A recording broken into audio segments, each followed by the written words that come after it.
Hello everyone. आ जाओ फटाफट, हम लोग आज एंटोनिम में आगे करेंगे और एंटोनिम हमने 40 तक करा दिए थे आपको, और सब की मीनिंग बहुत अच्छे से लिखकर मैंने सब कुछ साफ साफ उसका आंसर प्लस हर वर्ड का मीनिंग करवा दिया था। 2024 के 2024 के सारे सीजीएल के सेट के मैंने सिनोनिम्स करा दिए हैं, वन वर्ड सब्स्टिट्यूशन करा दिया है, इडियम्स एंड फ्रेजेस करा दिया है, और इसमें भी एंटोनिम्स में भी मैंने 40 तक खत्म करा दिए थे। आज हम चलते हैं 41 से शुरुआत करेंगे। तो चलो। कंसीड।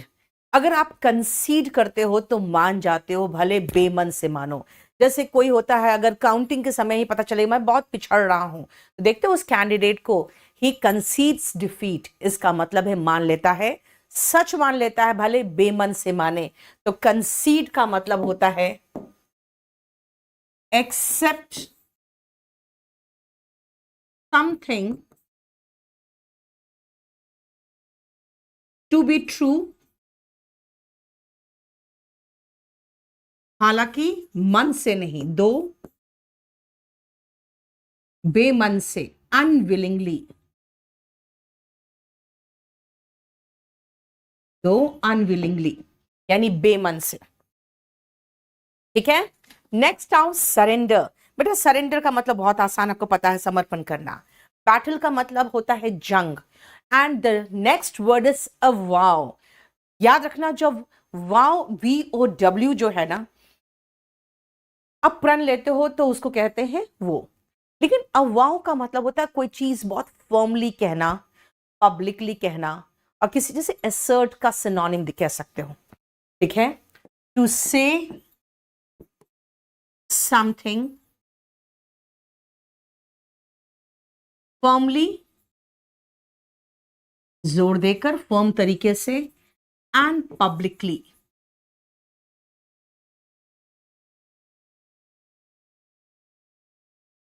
सार्वजनिक रूप से, सार्वजनिक तरीके से कहना। ठीक है। और खासकर तब जब आपका कोई ओपिनियन हो, पर्सनल ओपिनियन हो उस चीज को। फाइन। बेटा ये एंटोनिम करा रही हूं मैं। हर फ्राइडे को मैं वोकैबुलरी कराती हूं। तो फ्राइडे को सिनोनिम खत्म कराया था, अब एंटोनिम आधा खत्म कराया था पिछले क्लास में। ठीक है। डिनाई, किसी बात की सच्चाई से खंडन करना। To refuse something as true, किसी बात की सच्चाई से खंडन करना इज डिनाई। बैटल का मतलब तो आपको पता है जंग, और सरेंडर का मतलब होता है समर्पण करना।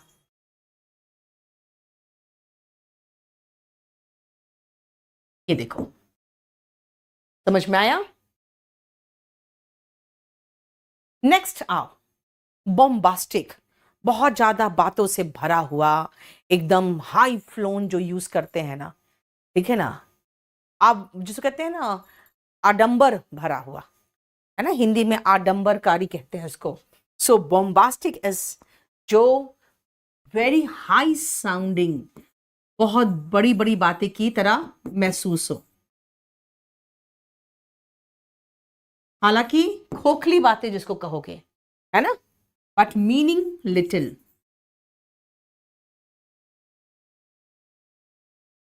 खोखली बातें, बहुत बड़ी बड़ी बातें लेकिन है खोखलापन।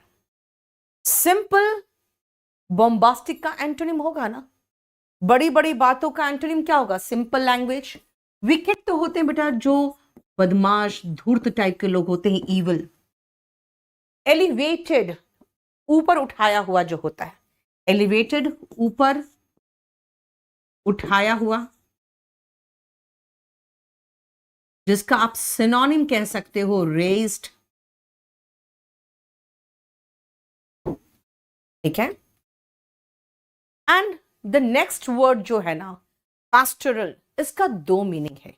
एक तो पास्टर संबंधित, अब वो पास्टर कौन होते हैं? प्रीस्ट होते हैं, जो पादरी होते हैं ना चर्चेस में, है ना, उनसे रिलेटेड। खासकर जब धर्म से रिलेटेड नहीं हो लेकिन प्रीस्ट से रिलेटेड हो। दूसरा पास्टरल होते हैं जब आप कहीं गांव वगैरह में देखते हो, हरियाली भरा, बहुत प्लेजेंट सा फीलिंग आए, पास्टोरल लाइफ की बात करते हो तो, है ना। तो इसका दो मीनिंग है, दोनों देखो, रिलेटेड टू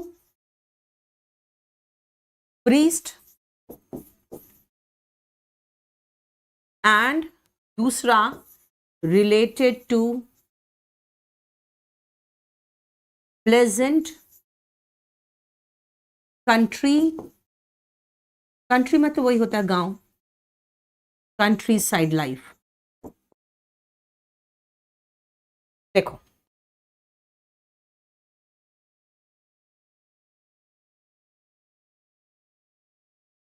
ठीक है, दो मीनिंग है, एक रिलेटेड टू प्रीस्ट है, पास्टर जो होते हैं, पास्टर जो होते हैं वो प्रीस्ट होते हैं चर्च में, पादरी वगैरह। और दूसरा हो गया गांव से रिलेटेड, बहुत ही खुशहाल, प्लेजेंट मतलब हो गया खुशनुमा, है ना, ऐसी गांव की जिंदगी, पास्टोरल लाइफ की बात करते हैं, राइट। देखो नेक्स्ट आओ, फॉरगिव, माफ करना। फॉरगिव का उल्टा क्या होगा बेटा? जब आप फॉरगिव करते हो तो किसी को अनबर्डन करते हो। भाई जो भार है, भार त्याग करना इज अनबर्डन, ये तो हो नहीं सकता है। तो फॉरगिव करने का उल्टा होगा नफरत करना, नापसंद करना, दैट इज लोथ, ठीक है, टू हेट।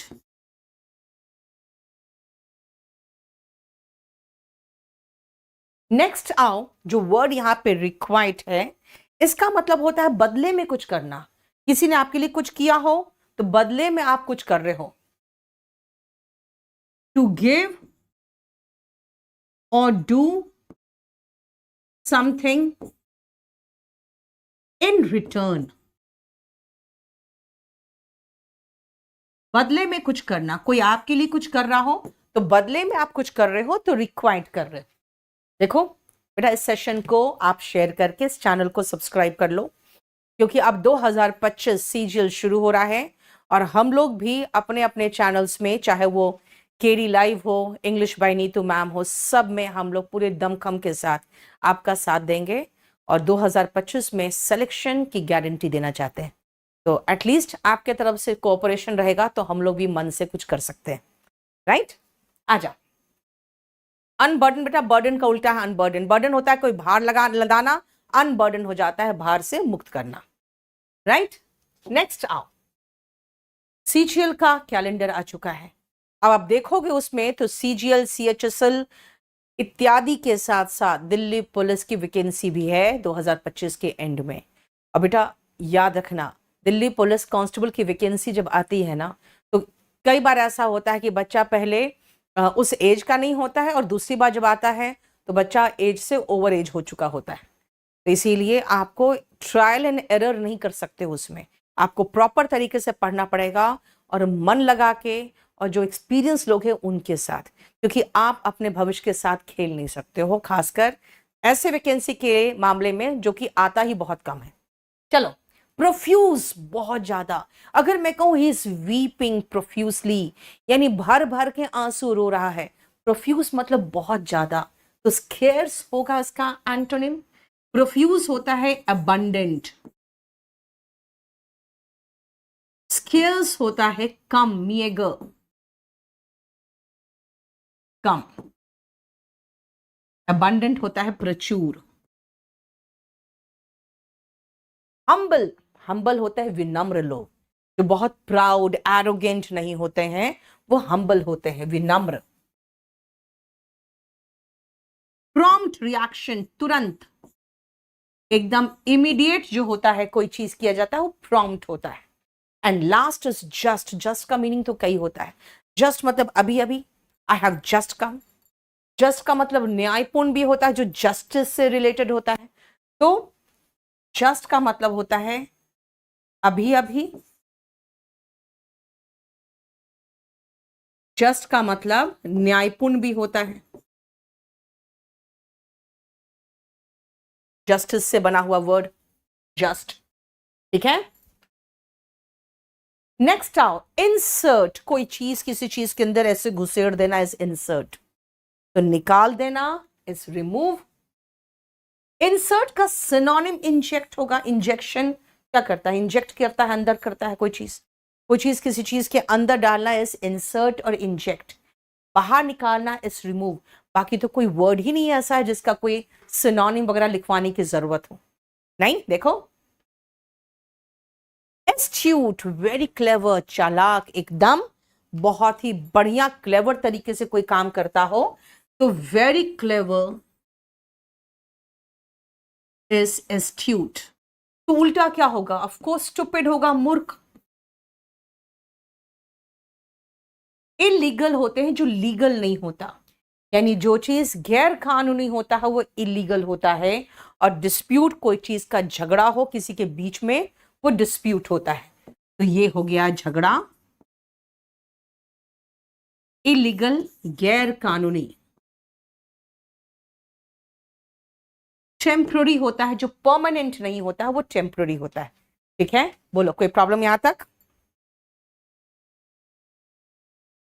नेक्स्ट आओ, बोलो कोई प्रॉब्लम यहां तक? कॉय, शाई, है ना, शर्मीला, थोड़ा सा लजाता हुआ, वो होते हैं कॉय, यानी कि शाई, शर्मीला।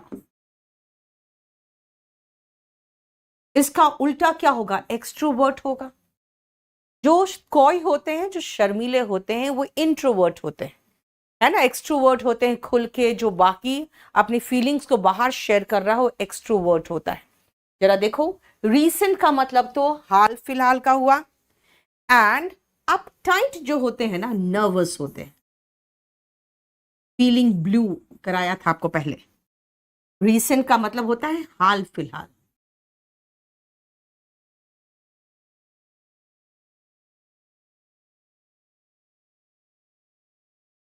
ऑफ लेट, लेटली, रिसेंटली का सिनोनिम कराया हुआ है।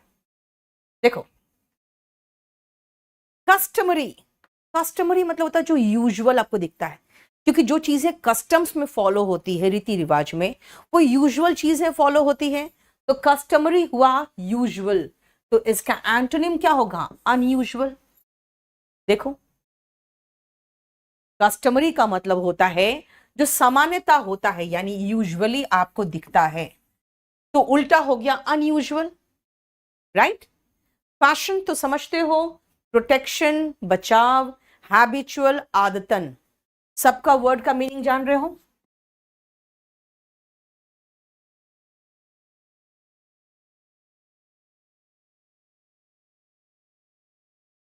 ये देखो,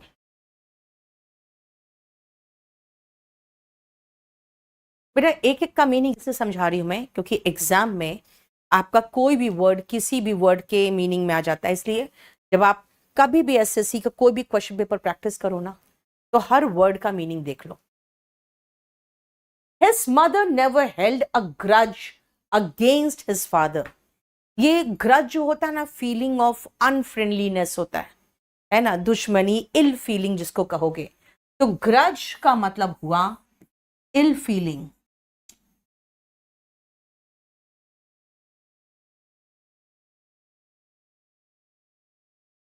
राइट। ग्रज का मतलब हो गया इल फीलिंग। अब इसमें जरा इसका एंटोनिम देखने से पहले सबका मीनिंग देखना पड़ेगा। इल फीलिंग हो, ग्रज हो, जैसे फीलिंग ऑफ एंगर, गुस्सा, नाराजगी, वो ग्रज होता है, anger.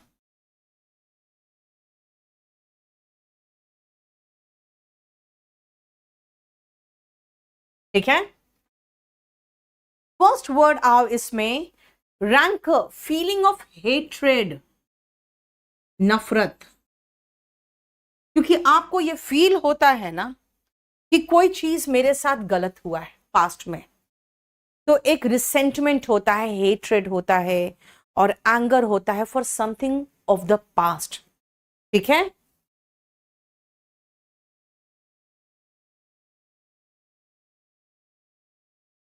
And anger, hatred and anger for something of past.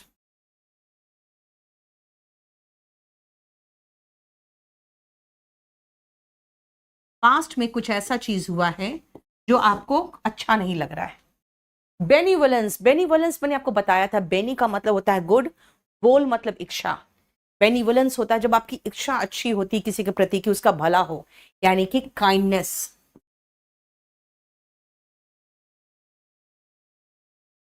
ठीक है, दया, काइंडनेस। नेक्स्ट और थर्ड में रिवल्शन, ये भी होता है फीलिंग ऑफ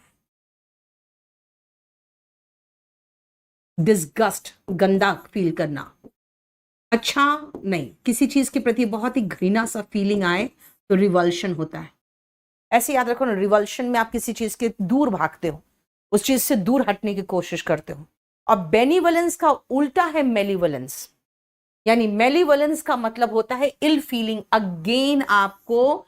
मैल मतलब गंदा होता है, वोल मतलब इच्छा होता है, यानी इच्छा होती है कि दूसरों का बुरा हो, मर जाए, बर्बाद हो जाए, है ना। फीलिंग ऑफ एनमिटी या हेट्रेड कहोगे। अब देखो, ग्रज इल फीलिंग है, ग्रज का सिनोनिम में मेलिवलेंस होगा, तो फिर एंटोनिम में बेनिवलेंस होगा ना। देखो, समझ में आ रहा है। ग्रज का मतलब है किसी से दुश्मनी, किसी से इल फीलिंग, चिढ़ मच रहा है मुझे, गुस्सा आता है उसको देखकर, तो उसका सिनोनिम में मेलिवलेंस होगा क्योंकि बुरा चाहती हूं उसका। तो एंटोनिम में बेनिवलेंस होगा, यानी कि अच्छा चाहती हूं उसका। ठीक है।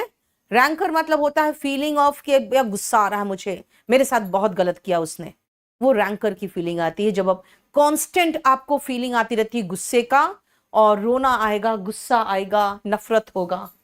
ठीक है। और रिवल्शन होता है घृणा, या जैसे फीलिंग आएगी। ठीक है। देखो, many people fought to abolish slavery, slavery मतलब दास्ता, है ना। अब्राहम लिंकन ने किया था ना, दास्ता खत्म करने के लिए क्या किया था, फॉट किया था। अब एबॉलिश का मतलब है खत्म करना, उन्मूलन करना, जड़ से उखाड़ फेंकना। अब बताओ इसका सिनोनिम क्या होगा, टर्मिनेट। टर्मिनेट मतलब खत्म करना, इंसान को टर्मिनेट करते हो तो मार देते हो, किसी नौकरी को टर्मिनेट करते हो, कोई देखते हो ना नौकरी से टर्मिनेट हो गया यानी निकाला गया, है ना, तो उसका उल्टा क्या होगा, एस्टैब्लिश होगा, यानी स्थापना करना।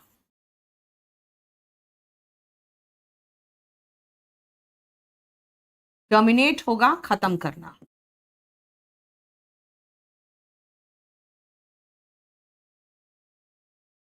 बोलो, समझ में आ रहा है, राइट। नेक्स्ट आओ, क्या बोला है देखो तो, select the most appropriate antonym of the given word. Given word है बैरन। अब बैरन में से, इनमें से कौन सा वर्ड है जो इसका उल्टा होगा। बेटा चाहूं तो मैं पूरा सेंटेंस पढ़ के भी खोज लूंगी मैं, लेकिन इस सेंटेंस में ये चारों वर्ड आएंगे। तो सबसे पहले आओ हम बैरन का मतलब देखें। बैरन होता है बंजर, जहां पे कोई चीज बंजर है वहां पे वो चीज उग नहीं रहा है, वहां पे वो है ही नहीं, है ना। अगर कोई लैंड बैरन है तो वहां पे कोई घास, कोई क्रॉप, कुछ नहीं उगेगा, तो बैरन हो गया बंजर। अब हम बंजर का एंटोनिम देखें तो बिलीव का मतलब तो विश्वास करना होता है, ये तो होगा नहीं। ग्रम्बल होता है जैसे भुनभुनाना गुस्से में। ग्लांस का मतलब होता है नजर डालना, अब ये भी नहीं हो सकता। कंजेस्टेड होता है क्राउडेड, जैसे अगर रोड कंजेस्टेड है तो बहुत ज्यादा वहां भीड़ होगी। अब बैरन का एंटोनिम कंजेस्टेड तो हो सकता है, बाकी तो कोई संभावना ही नहीं है, देखो तो, है ना। मुझे और सोचो, आपको निकालना पड़ेगा। सबसे पहले यहां पे देख लो, can you believe how much traffic there is today. Grumbled Tom यानी कि भुनभुनाया वो, ग्लांसिंग मतलब नजर डालते हुए, at the congested road ahead यानी कि पूरी क्राउडेड रोड आगे था, उसको देख के भुनभुनाया गुस्से में। जरा देखो तो, समझ में आ रहा है। एक एक वर्ड का मीनिंग समझो। मैम मेरा सीजियल प्री निकल गया है, thank you so much Jetha Lal, very good. इस बार कट ऑफ अच्छा गया है, और जानते हो क्या है, बहुत सारे बच्चे कहते हैं मैम मेरा एग्जाम बहुत अच्छा गया, पेपर बहुत आसान था। मैं तो कहती अच्छा बेटा पेपर आसान था तो खुश रहो, लेकिन कट ऑफ जब आएगा तो सारे के सारी खुशी निकल जाएगी। क्योंकि अगर कट ऑफ अच्छा है इसका मतलब है ऊपर गया, इसका मतलब पेपर आसान थे। और सबसे बड़ा प्रॉब्लम क्या है ना, सीजीएल में या एसएससी किसी भी एग्जाम में, इन लोग ना कोई एक्सपेरिमेंट कर रहा है, ना कोई नया क्वेश्चन दे पा रहा, ना ही कुछ अलग से कर पा रहा, जैसे पीओ वगैरह करते हैं। वही सेम पैटर्न पे आज से 2000 मुझे लगता है 7-8 का पेपर देखोगे ना, एसओ वगैरह का, उस समय एसओ का पेपर होता था, फिर टीए का पेपर होता था, टैक्स असिस्टेंट का पेपर अलग से। उस समय का पेपर उठाओ और आज का पेपर उठाओ, आपको पता चलेगा और स्टैंडर्ड नीचे गया ऊपर नहीं गया है। तो इसी सबसे बड़ी दिक्कत यही है। इसीलिए खुश रहो। और बात क्या है, मैथ्स में भी बहुत बड़े बड़े डिफिकल्ट क्वेश्चंस टीचर्स कराते रहते हैं। क्या करोगे, पढ़ाना है सबको तो पढ़ा रहे हैं, वरना सब कुछ बहुत नीचे चला गया है। आपका कट ऑफ ऊपर गया है क्योंकि स्टैंडर्ड नीचे गया है। नेक्स्ट आओ, the author's writing was so captivating. बेटा कैप्टिवेटिंग का मतलब होता है मंत्र मुग्ध करने वाला, अट्रैक्टिव, एंथ्रॉलिंग, एंटाइजिंग, मेस्मराइजिंग। कैप्टिवेटिंग का हो जाता है करिश्मेटिक, है ना, जो बहुत करिश्मा हो, जिसमें बिल्कुल अपनी तरफ खींच ले। देखो कितना सिनोनिम्स आता है मुझे। The readers were enthralled, enthralled का मतलब होता है वंडर, यार इतना सुंदर, एंड सरप्राइज्ड एंड हैप्पी, ठीक है। while the other book left them completely uninterested। कोई चीज के पीछे लोग एकदम एंथ्रॉल्ड थे। एंथ्रॉल्ड का मतलब हो जाता है हैप्पी एंड सरप्राइज्ड, मतलब इतना ज्यादा सुंदर, इतना बढ़िया कि लोग सरप्राइज भी थे, हैप्पी भी थे। अब देखो एंथ्रॉल्ड का एंटोनिम पूछा है तो बोर्ड होगा, क्योंकि इंट्रिग्ड का मतलब भी होता है इंटरेस्टेड। इंट्रिग्ड, इंटरेस्टेड, यानी कि किसी चीज में इफ यू आर इंट्रिग्ड, इसका मतलब है आपको लग रहा है ये हुआ कैसे, आप उसमें इंटरेस्टेड हो रहे हो, है ना। कोई चीज में इंटरेस्टेड होते हो तो इंट्रिग्ड होते हो। देखो जरा ध्यान से बताओ, कोई प्रॉब्लम? ठीक है। नेक्स्ट आओ, ग्रिजली, ग्रिजली बेयर देखे हो कभी उसमें क्या डिस्कवरी चैनल में, है ना। ग्रिजली का मतलब होता है अनप्लेजेंट, बहुत ही गंदा सा। अब ग्रिजली बेयर सोच सकते हो कि ग्रिजली का मतलब क्या होगा। अगर किसी भालू को हम कह रहे हैं ग्रिजली, इसका मतलब है कि बहुत ही गंदा, एक्सट्रीमली अनप्लेजेंट।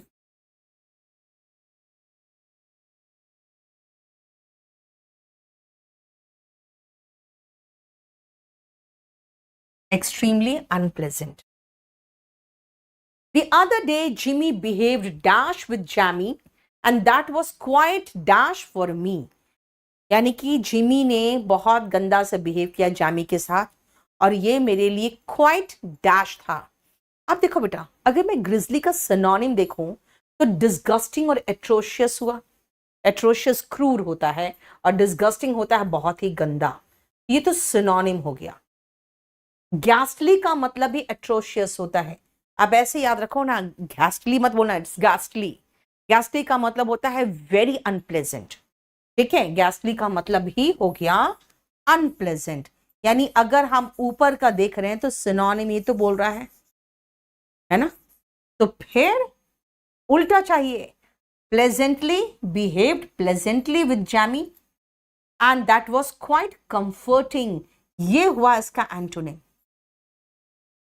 वरना आप देखो तो रूडली भी तो लगता है वही, जैसे रूड बिहेव किया, डिस्गस्टिंग तरीके से बिहेव किया। आपको एंटोनिम चाहिए, एंटोनिम एक ही है, very good lucky Anjali, very good.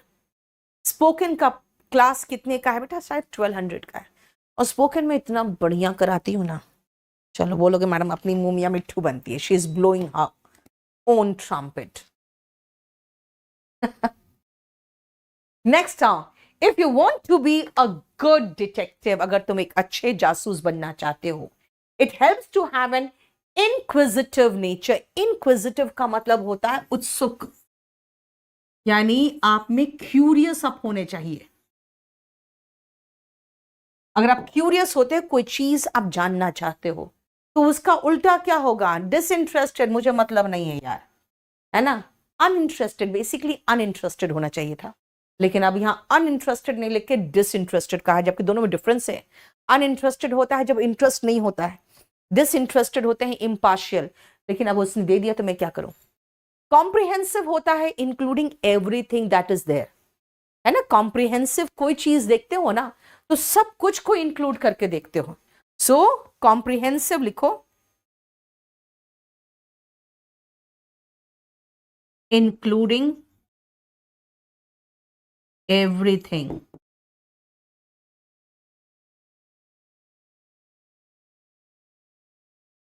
That is related.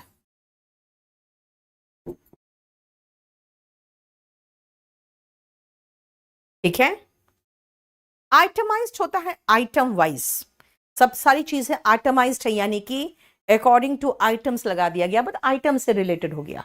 And intrusive, बेटा इंट्रूजन, घुसपैठ संबंधित।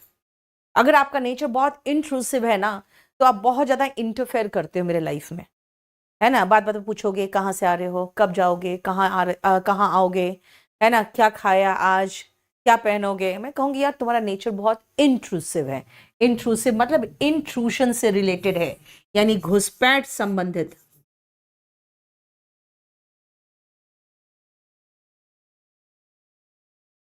जिसको आप कह सकते हो इंटरफेयरिंग।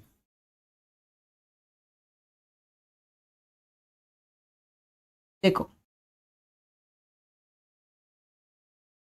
समझ में आ रहा है। राधिका यादव, क्या हो गया? शी वॉज इलेटेड, इलेटेड होता है बेटा खुश होना, अबाउट हर प्रमोशन, अपने प्रमोशन को लेकर बहुत खुश थी। But her colleagues felt quite disheartened, लेकिन उसके साथ जो काम करने वाले थे वो काफी डिसहार्टेंड थे। अब हार्ट समझते हो, डिसहार्टेंड यानी कि निराश होना, डिसअपॉइंटेड होना। इलेटेड का मतलब होता है हैप्पी, और डिसहार्टेंड होते हैं disappointed.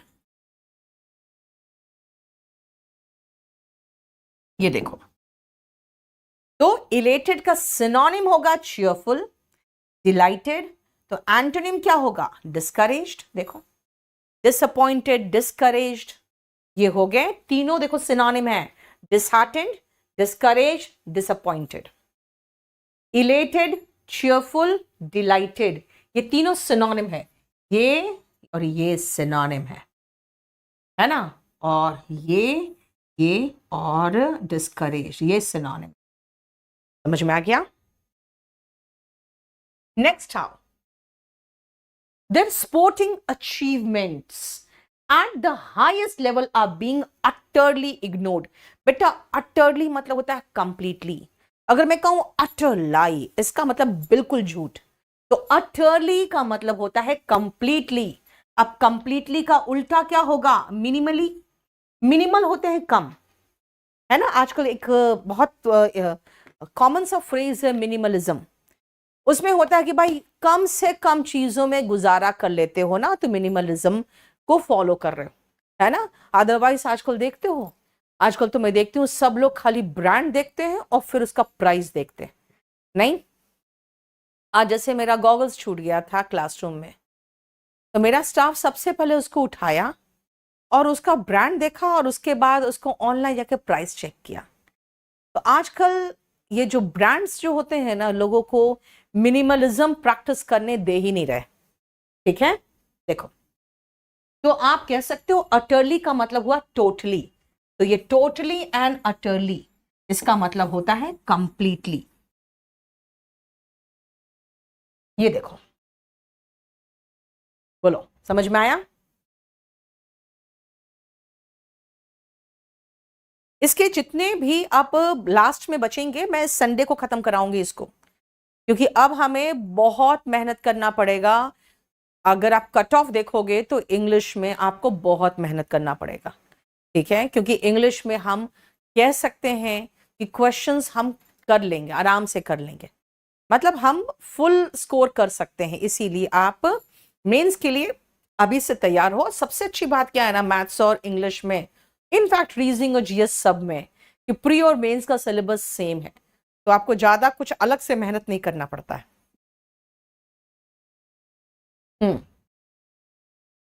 He was very cruel in dealing with the students. Cruel, बेटा cruel का मतलब होता है क्रूर, क्रूर। अब cruel का एंटोनिम क्या होगा? काइंड होगा, दयालु। ठीक है, नेक्स्ट आओ, इसी में एक वर्ड देखो, स्किटिश। स्पेशली हॉर्सेस में ये देखा जाता है। इसका मतलब है नर्वस, इजली फ्राइटेंड। लेकिन किस में? खासकर हॉर्सेस में। अचानक कहीं पटाखा छूटा या कहीं थोड़ा सा ढोल बज गया, देखते हो घोड़े को दूल्हे को लेके ही भाग जाता है, नहीं और गिराता पड़ाता आगे चला जाता है। लोगों के लिए तो बहुत मजाक का चीज हो जाता है, लेकिन वो दूल्हे की हालत क्या होती है तो तुम समझ सकते हो। तो स्किटिश हॉर्सेस के लिए बहुत परेशानी हो जाती है लोगों के लिए। लिखो इजली फ्राइटेंड,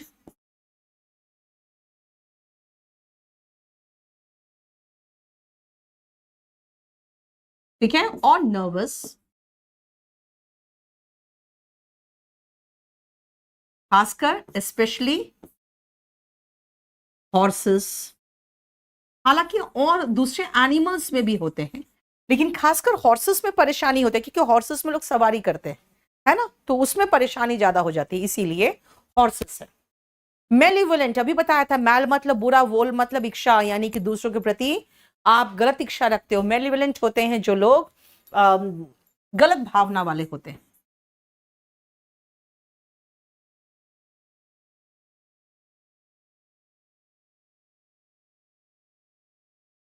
ठीक है, और किंग से बना है किंगली, यानी कि मैजेस्टिक, शाही, रॉयल, जिसको आप शाही बोलते हो। सारे मीनिंग के साथ हिंदी सुन लो, समझ लो, लेकिन आपको एक चीज पता होना चाहिए कि इंग्लिश का मीनिंग आपको इंग्लिश में ही जानना है। ठीक है, देखो, बोलो समझ में आ रहा है? नेक्स्ट आओ, in Shakespeare's the merchant of Venice, Shylock's connivance aimed to jeopardize Antonio's life। बेटा connivance होते हैं ना षड्यंत्र, साठ गांठ किसी के साथ।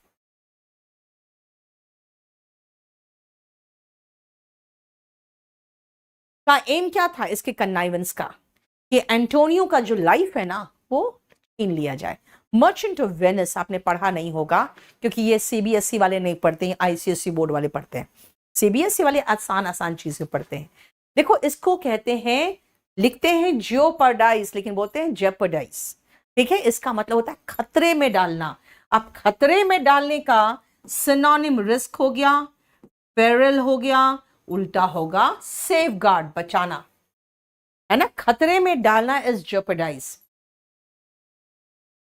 टू पुट इन डेंजर, यानी in danger, right. And jape is joke, मजाक, है ना, खासकर जो प्रैक्टिकल जोक्स होते हैं ना तो जेब कहते हैं, मजाक।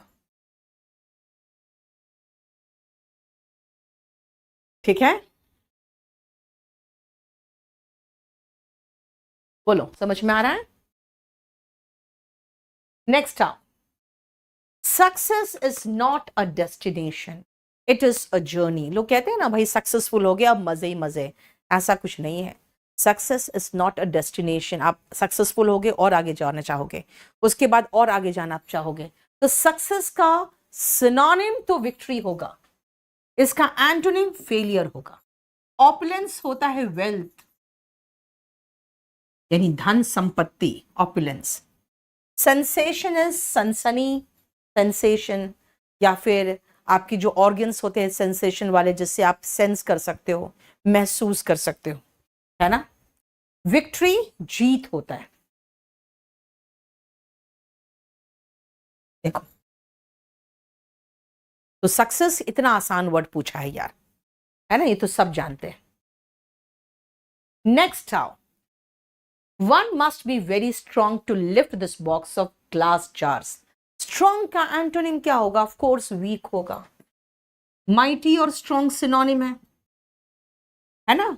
रगेड होते हैं ना, रग्ड नहीं बोला, रगेड, इसका मतलब होता है रफ, जिसमें बहुत स्टोन वगैरह हो। ऐसे रगेड पाथ अगर दिखता है तो उखड़ खाबड़ स्टोन होगा, अच्छे से समतल जमीन नहीं होगा। Rough with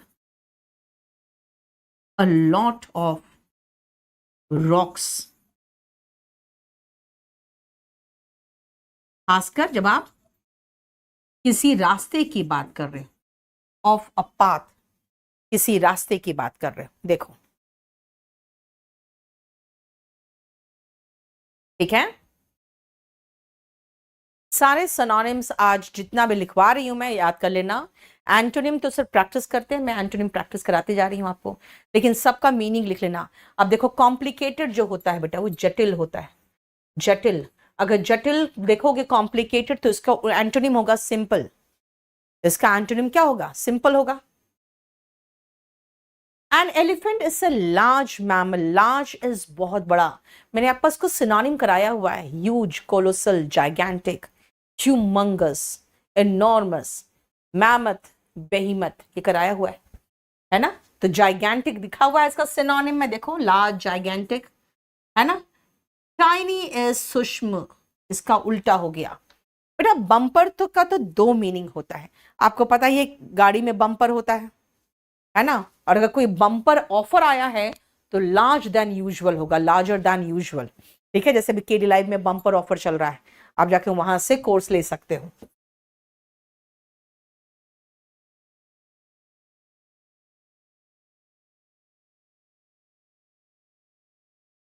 and bumper is front और बैक ऑफ अ कार और व्हीकल, जिसमें जो स्टॉप करता है किसी चीज पर टकराने से, है ना। ऐसे फ्रंट नहीं, बार फिक्स्ड, बार होते हैं वो फिक्स्ड एट द फ्रंट और back of a car. Hero से बना हुआ हीरोइक होता है। अगर आप हीरोइक एक्ट कर रहे हो तो इसका मतलब है कि आप हीरो की तरह काम कर रहे हो, है ना। जैसे कहोगे साहसपूर्ण, हीरोइक डीड इज साहसपूर्ण।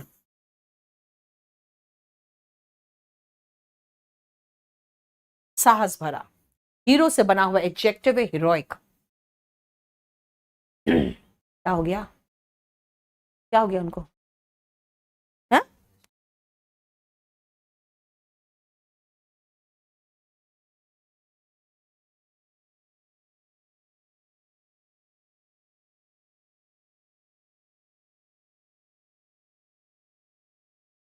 हम्म,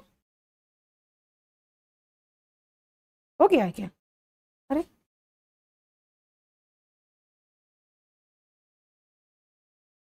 कब। I was happy to know that Sheila passed her final exam.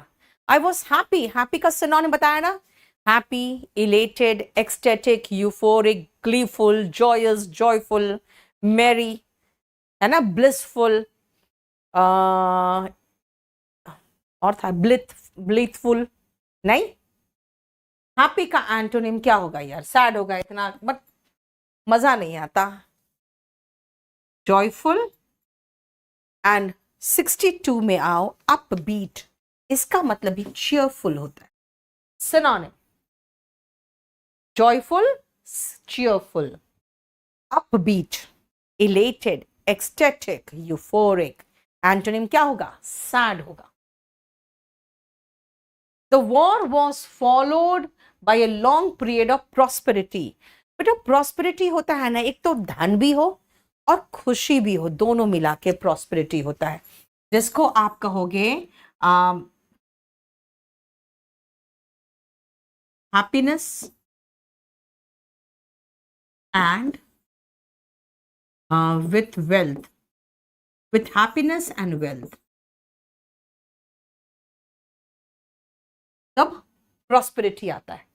अब प्रॉस्पेरिटी का एंटोनिम क्या कहेंगे, फेलियर, क्योंकि अगर प्रॉस्पेरिटी का सिनोनिम कहोगे तो एफ्लुएंस होगा।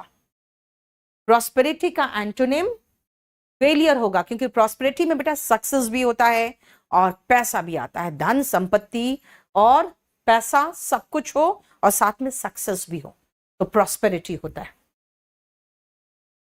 If someone babbles, it means that they talk in a confused or excited way. बक बक करना, समझ में आ नहीं रहा है बोल क्या रहा है, लेकिन बहुत कंफ्यूज्ड है, एकदम एक्साइटेड है, बक बक किए जा रहा है, दैट इज कॉल्ड बैबलिंग। अब बैबल का सिनोनिम देखोगे तो टॉक होगा, रैंट, रैंट एकदम एकदम एग्जैक्ट सिनोनिम हो जाएगा। इसका एंटोनिम चाहिए, क्वाइट, ठीक है। तो बैबल का ये सिनोनिम हुआ, और इन दोनों का मीनिंग क्या है? To talk in a confused और एक्साइटेड वे, ये हुआ। इन दोनों का मीनिंग यही निकलता है, to talk in a confused and excited way. देखो, और आज का मैं आखिरी वोकैब करा रही हूं अभी, क्योंकि ये वोकैब आपको अच्छे से याद करना होगा। ये पोर्शन आज खत्म नहीं होता, इसलिए आज की क्लास में संडे को कंटिन्यू करूंगी, और संडे को ये पूरा कंप्लीट में कराऊंगी, मोस्ट प्रोबेबली रात को 10 बजे। एनीवे अभी टाइम डिसाइड नहीं हुआ है, आपको थंबनेल मिल जाएगा। और याद रखना, पूरा का पूरा एंटोनिम्स अच्छे से सारे वर्ड के साथ याद करना है। We should plan our action judiciously. बेटा जुडिशियस होते हैं जो समझदार तरीके से बिहेव करते हैं, जैसे जज, जुडिशियसली यानी वाइजली, समझदारपूर्ण तरीके से। बिफोर गोइंग टू वॉर, अब जुडिशियसली का एंटोनिम क्या होगा? इरैशनल। अगर आप रैशनल हो ना तो समझदार यानी तर्कपूर्ण काम करते हो, तार्किक तरीके से। अगर तार्किक नहीं हो तो इरैशनल हो। इररेवरेंट, रेवरेंट एंड इररेलेवेंट दोनों डिफरेंट है। इररेवरेंट होते हैं नॉट शोइंग रेस्पेक्ट, रेस्पेक्ट नहीं दिखाते हुए, और इररेलेवेंट होते हैं जो उससे रिलेटेड ही नहीं है, नॉट रिलेटेड। अगर अभी आप मुझसे कोई ग्रामर का क्वेश्चन पूछोगे, मैं कहूंगी यार इररेलेवेंट क्वेश्चन मत करो, यानी कि अनरिलेटेड क्वेश्चंस मत करो। इरिटेटिंगली, इरिटेट करने का मतलब होता है तंग करना, परेशान करना, चिढ़ाना, है ना। तो इरिटेटिंगली होता है कि एनॉय करते हुए।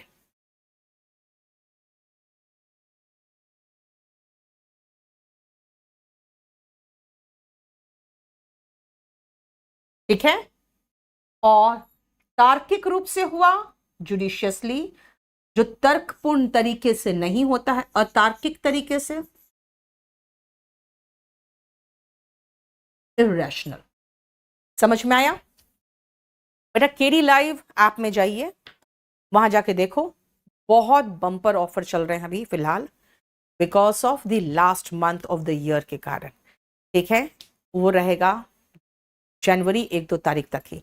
तो अगर आपको कोई भी कोर्स चाहिए अभी खरीद लो, नहीं तो फिर आपको 1 साल और इंतजार करना पड़ेगा। तो मैं आज ये क्लास को यहीं खत्म कर रही हूं, क्योंकि इसका लास्ट पोर्शन है करीबन 82-85 वर्ड से बेटा। तो मुझे एक क्लास और चाहिए था एक एक वर्ड को एक्सप्लेन करने के लिए। मैंने 1 से लेकर 65 तक के एंटोनिम में हर वर्ड को एक्सप्लेन किया है। अब 66 से लेकर 82-85 वर्ड्स तक है, जो मैं संडे को लूंगी क्लास। याद रखना, इसी चैनल पे इंग्लिश बाय नीतू मैम पे ये मैं प्रीवियस ईयर के सारे क्वेश्चंस फिनिश कर रही हूँ। तो इस चैनल को सब्सक्राइब कर लो और इस सेशन को लाइक करके शेयर कर दो, ताकि हम इस साल 2025 में आपके साथ अपने चैनल के थ्रू भी बहुत सारी चीजें देते रहें जो आपको फ्री में मिलता रहे। Thank you so much. Good night.